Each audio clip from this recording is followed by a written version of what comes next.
पहले ज्योतिरादित्य सिंधिया और अब जितिन प्रसाद, आखिर कांग्रेस से बड़े बड़े लीडर क्यों जुदा हो रहे हैं, ये बड़ा सवाल है। खैर, उत्तर प्रदेश के कांग्रेस के सीनियर नेता जितिन प्रसाद ने बीजेपी का दामन थाम लिया है। जितिन प्रसाद के बारे में आपको बता दें कि जितिन प्रसाद एक युवा चेहरा हैं जिनका खामियाजा कांग्रेस को राज्य में आने वाले विधानसभा चुनाव में भुगतना पड़ सकता है। बीजेपी में शामिल हुए राहुल गांधी के करीबी जितिन प्रसाद, यूपी चुनाव से पहले कांग्रेस को बड़ा झटका। उत्तर प्रदेश से आने वाले कांग्रेस के सीनियर नेता जितिन प्रसाद ने बुधवार को बीजेपी का दामन थाम लिया। उन्होंने बीजेपी मुख्यालय पहुंचकर पार्टी की सदस्यता ली। उन्हें रेल मंत्री पीयूष गोयल ने बीजेपी की सदस्यता दिलाई। पार्टी दफ्तर पहुंचने से पहले जितिन प्रसाद ने home minister Amit Shah, BJP के राष्ट्रीय अध्यक्ष जेपी नड्डा और रेल मंत्री पीयूष गोयल से मुलाकात की थी। बीजेपी में जितिन प्रसाद का स्वागत करते हुए पीयूष गोयल ने कहा कि वो उत्तर प्रदेश की सेवा में लंबे समय से लगे रहे हैं। गोयल ने कहा कि उनकी सिर्फ 27 साल की उम्र थी जब पिता जितेंद्र प्रसाद का निधन हो गया था। तब से ही वो यूपी की सेवा में लग गए थे। उत्तर प्रदेश की राजनीति में उनकी बड़ी भूमिका रही है। भाजपा में शामिल होने के बाद जितिन प्रसाद ने कहा कि देश में भाजपा ही एकमात्र संस्थागत राजनीतिक दल है। वहीं उन्होंने कांग्रेस का नाम लिए बगैर कहा कि वहां काम करने नहीं दिया जाता है, बल्कि वो व्यक्तिगत राजनीतिक दल बन चुका है। और इस वक्त हमारे साथ कमरू चौधरी साहब हैं, जो पश्चिम बंगाल कांग्रेस के मुख्य प्रवक्ता हैं। कमरू चौधरी साहब, आपका बहुत बहुत स्वागत है। सबसे पहले हम आपसे यही जानने की कोशिश करेंगे कि जितिन प्रसाद भाजपा का दामन थाम चुके हैं, आखिर क्यों बड़े बड़े चेहरे, खासकर युवा चेहरे भाजपा में शामिल हो रहे हैं कांग्रेस को?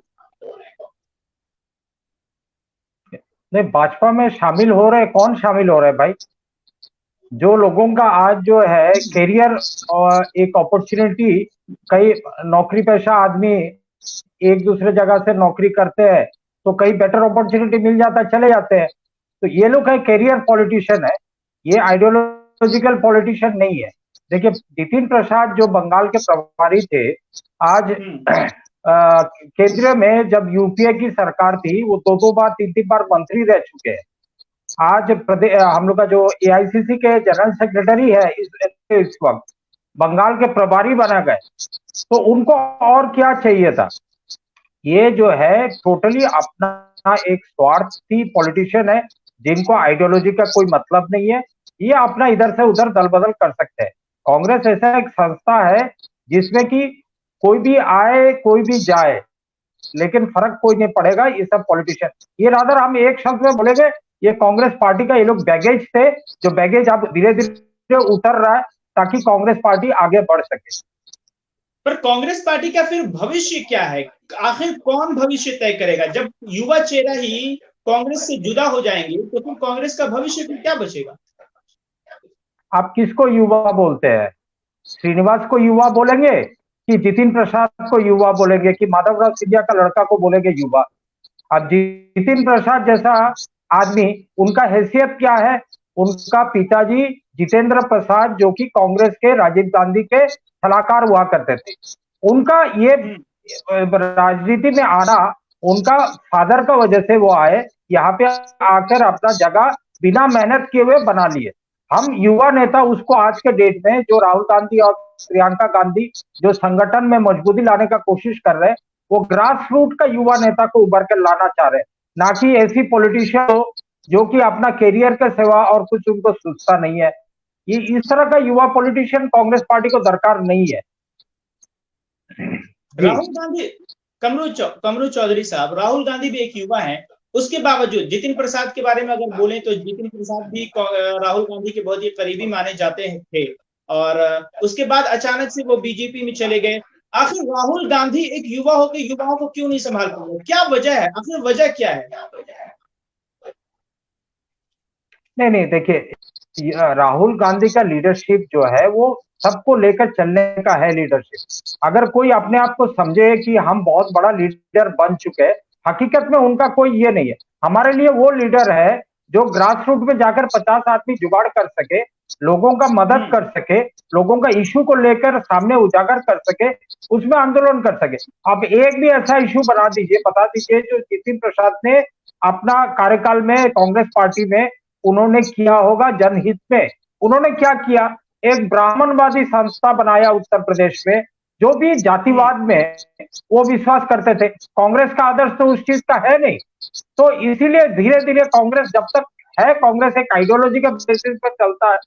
जितिन प्रसाद जैसा जातिवाद ब्राह्मणवाद वाला जो लीडरशिप है, उनको आस्ते आस्ते साइड हो गए। वो देखे कि भाई उन्होंने मेरा तो यहाँ चल नहीं रहा है, अब मैं अपना रास्ता निकाल लिए। वो यही बात उन्होंने तो है। यही कहा ना, उनका कहना है कि वहां पे काम नहीं करने दिया जाता है, वहां पे जो नेता हैं वो और जो बड़े बड़े पद जो धारण किए हुए हैं वो जनता से दूर हो गए हैं।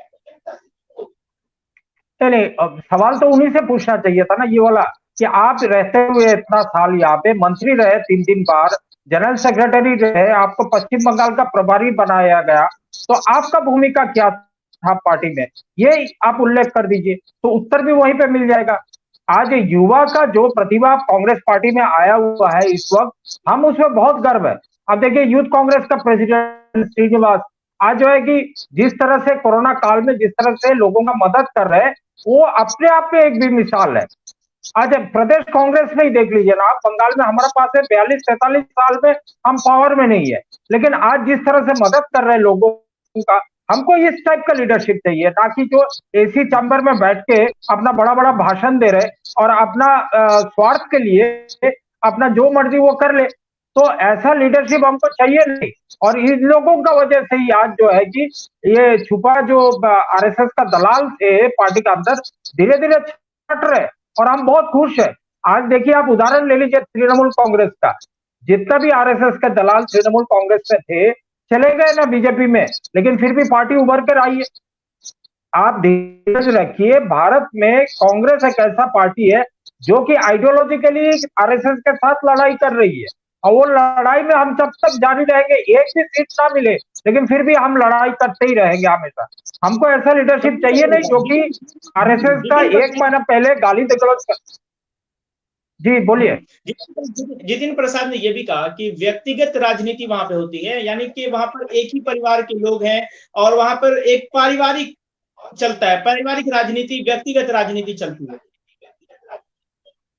इसका उदाहरण तो वही है सबसे बड़ा। उनका परिचय दल में क्या है, जितेंद्र प्रसाद का वो सुपुत्र है, और तो कोई परिचय नहीं है उनके पास में। या तो फिर कमरू चौधरी जैसा बनकर दिखाए, क्योंकि मेरा बाप तो कभी पॉलिटिक्स में था नहीं, श्रीनिवास जैसा पॉलिटिशियन को ला के दिखाए यहाँ पे। तो ये सब बोलने से कोई फायदा नहीं है। माधवराव सिंधिया का भी लड़का चले गए, उनको घुटन सा हो रहा था पार्टी के अंदर में, आप जाकर कौन सा आबाद है वहां पे बीजेपी का अंदर में। तो ये स्वार्थी पॉलिटिशियन है।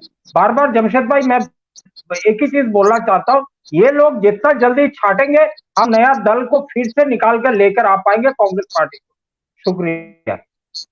पहले ज्योतिरादित्य सिंधिया कांग्रेस से अलग हो गए, अब जितिन प्रसाद अलग हो गए, अब सचिन पायलट के बारे में भी सब सामने आ रही है। क्या बोलेंगे? अब सचिन पायलट एक के बाद एक लगातार इनसे गिरती जा रही है कांग्रेस की, और खास करके जो युवा है उनकी वो अलग हो रही है कांग्रेस से। क्यों, आखिर क्या वजह लगता है इसका? देखिए सचिन पायलट का मैटर जो है वो आपका कोई ऐसा कुछ पब्लिक डोमेन में है नहीं अभी। पिछले साल काफी कोशिश हुआ था बीजेपी के द्वारा कि राजस्थान जैसे बीजेपी का हाथ से निकल चुका है, कि वहां कहीं ना कहीं किसी तरह से फिर से पैर जमाए जाए वहां पे। तो बंगाल में भी आपने उदाहरण देखा, उन्होंने शुभेंदु अधिकारी को लाकर इलेक्शन लड़ा यहाँ पे। तो इनका जो है कि देखिए आइडियोलॉजिकली ये और ग्रो नहीं कर पा रहे बीजेपी, क्योंकि इनका जो भक्तगण है वो एक सीमित हो गए।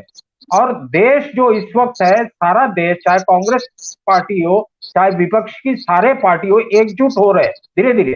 तो इनका यही है मानना है कि किसी तरह से विपक्ष में से बड़ा लीडर किसी को चुन कर लाओ, यहाँ पे किसी को प्रभावित करके लाओ, ताकि हमारा पार्टी बड़ा हो सके। लेकिन राजस्थान में ये कामयाब नहीं होंगे जमशेद भाई, ये मैं आपको आश्वासन दे रहा हूँ। जी कमरू चौधरी साहब, एक और चीज हम आपसे समझना चाहेंगे कि कांग्रेस जो अब इतनी पिछड़ गई है, अब उसे आगे ले जाने के लिए क्या रणनीति तैयार की जा रही है? क्योंकि अब अगला जो है आने वाला चुनाव है, उत्तर प्रदेश में विधानसभा चुनाव है। किस रणनीति को लेकर जो कांग्रेस है वो जमीन पर उतरेगी? देखिए आज हमारा जो आदर्श है, जो आज सबसे बड़ा चीज है यही कि हम कभी भी किसी भी कीमत पे संविधान के खिलाफ जो भी पार्टी खड़े हैं उनके साथ हम कभी जाएंगे नहीं, और उनके साथ उनका खिलाफ हम लड़ते रहेंगे।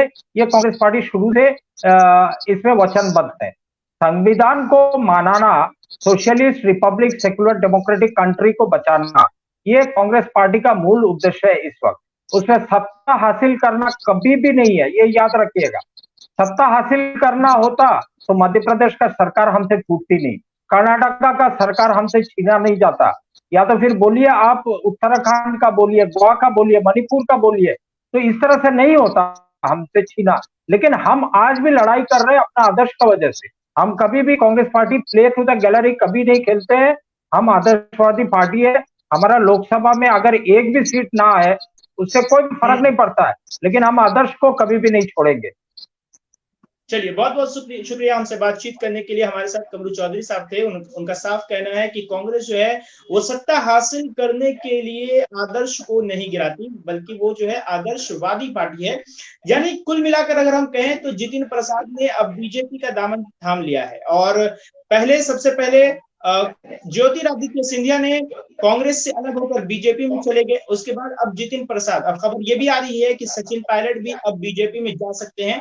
फिलहाल क्या कुछ होगा, हमारी उस पर नजर बनी रहेगी। तब तक के लिए बने रहिए न्यूज़ टेक इंडिया के साथ और दीजिए हमें इजाजत। Support truth support us GPay and PhonePe 98310 60581।